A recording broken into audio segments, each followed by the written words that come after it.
Russia, Russia, Russia! One of those countries of the world that has been at the center of the international geopolitics since the modern-day world got established. And this is one of those countries who try to dominate the international politics by establishing diplomatic relations with some while running over the governments in other countries by brute force. We are all aware of the rivalry it's had with the West. If I will be very specific, it's the United States of America. And when it comes to the economy of both these countries, each of them contributes a significant share towards the global economy. We will discuss about the economy of the United States in some other video, but today we will be diving deep into the dark secrets of the Russian economy. We all know how the war has been going on for so long, and how harsh sanctions were made against the Russians to make it kneel down by pulling the strings of its economy. Many predicted a meltdown of the Russian economy at its core, but somehow things did not go as it was predicted by the experts. Russia's economy has avoided the meltdown many predicted after Moscow sent its forces to Ukraine 6 months ago. And they were able to do so by raising the prices of its oil exports, which acted like a much-needed cushion to bypass the impact of Western sanctions. But let me tell you guys, the hardships are emerging for some Russians. Things are changing and the impact is becoming visible to the general public.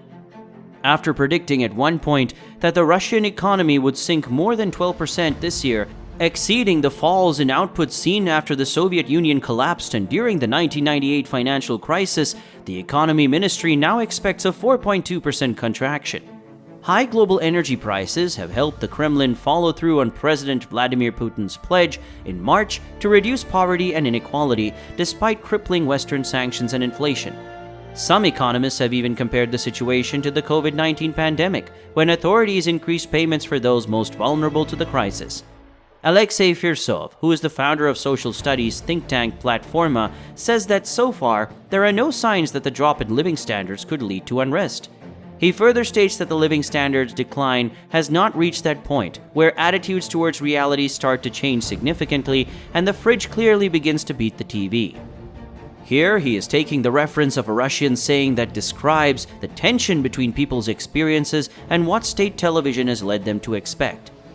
Coming back to the core of the topic, we are aware of Russia's current account surplus, which in simple terms is the difference in value between exports and imports.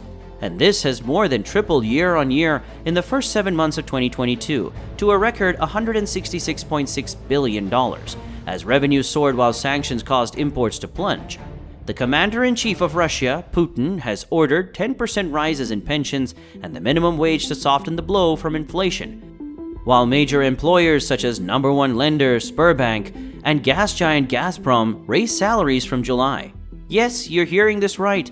Not only are they spending a lot of money on the war, but also trying to keep the people of the country happy by spending on their salaries. Because even Putin is aware of how important it is to get the support from the general public in this war.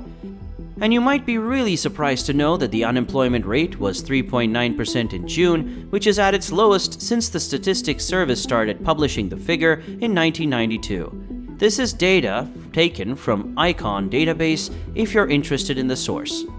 I know it is shocking. The balance they are trying to make seems impossible, but at the same time, getting support from their own people is a situation that is much more important than anything. And on ground, it is definitely making a change, and this change is quite visible.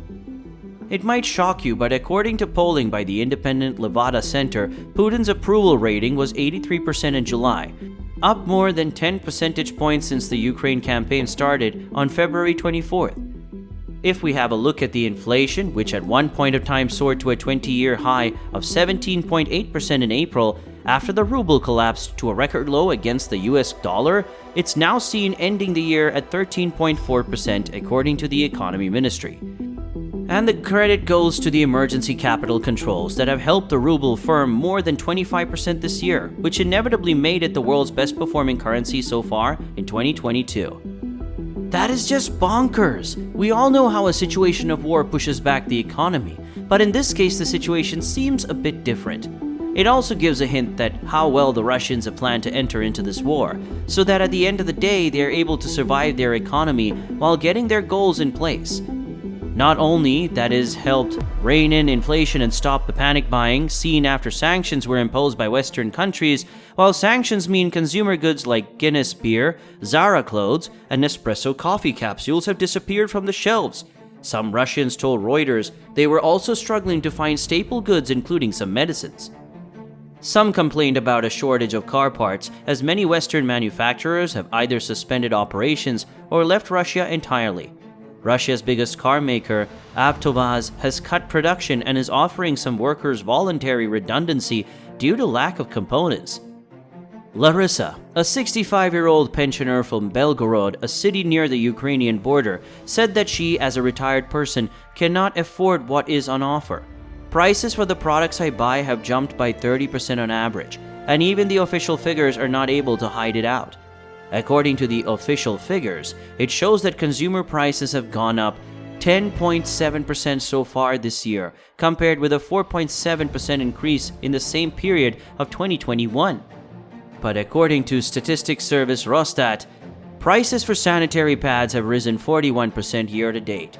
Those for foreign-made cars are up 39%, and toilet paper prices are up 27%. Speaking about the ground reality, the people have started to spend less, but started to save more to prepare well for any crisis coming up ahead in these unpredictable times. Now people need to limit their desires, their wants in shops and in the standard of living they used to maintain before the advent of war. And the people are really sure that the prices will not go down any sooner. So no matter what Putin says to the public, the Russians are very well aware of the situation that they are turning to. Although the initial measure taken by Putin has cushioned out the early effect of the sanctions, but at this time, even the average Russian is very concerned about the uncertain future that they are heading towards. You might remember the promises of Putin for years to raise real disposable incomes, a measure of people's purchasing power. But a survey by state polling agency VTS-IOM showed that 64% of people in Russia had no savings as of mid-February. Another online project, Pricing.day, which tracks consumer goods prices, warned living standards could fall yet further, concluding that the economy has collapsed and shortages of even basic products are on the way. But for many Russians, the last 6 months have seen little change. They still holiday abroad, buy Western goods, complain about inflation, watch TV and support Putin. And with energy prices set to remain high even as European Union countries try to wean themselves off Russian gas and oil, state coffers should continue to swell.